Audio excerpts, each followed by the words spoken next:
Hi everyone, this is Jason from realthinker.com, that's R-E-E-L thinker.com. Today I'm going to quickly review Super 8 from writer-director J.J. Abrams and producer Steven Spielberg.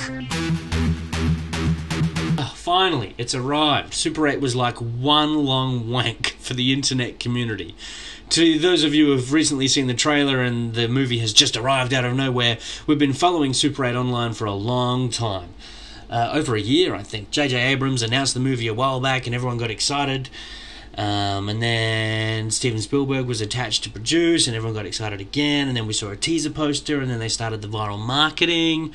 And it was clear that it was going to be an alien kind of thing. So the science fiction, fantasy people were like, ooh, this is getting good. And it's J.J. Abrams, how can it go wrong? And Steven Spielberg, even better. And then the viral marketing started. And then finally a trailer arrives and then the wank got furious. And I mean, that was nearly a cum shot right there. Because it was clear at that very point when that first trailer arrived that yes, this was a throwback to the 80s classics we all know and love. Things like E.T., things like The Goonies, things like Jurassic Park, even from the 90s, but from our childhood. This was going to be a brand new action, adventure, family romp that threw back to those movies we all love and enjoy. It wasn't going to be dark and gritty like The Dark Knight, even though it turns out it is a little bit dark and gritty. Internet fanboys just went absolutely nuts. If you take it for what it absolutely is one of the best of the year, I'd say, especially so far.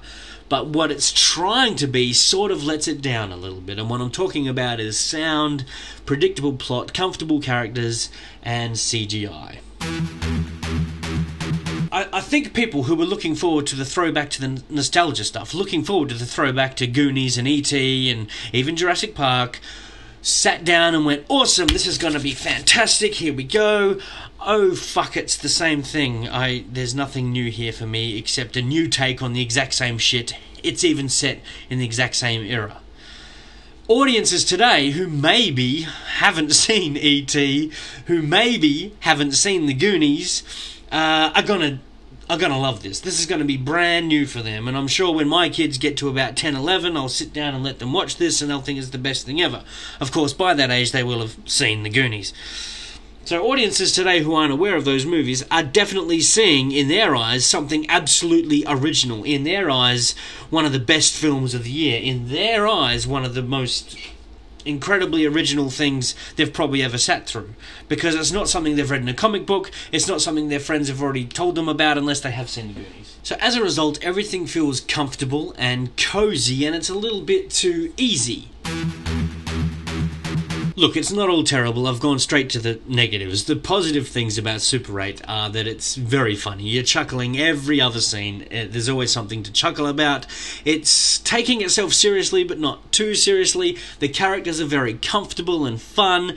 It's very easy to sit through. And if you're not sitting within a judgmental mind like mine, if you just want to take the family for some fun entertainment, whew, damn, does it work. Yes, it absolutely works in that regard. But it's not something you haven't seen already.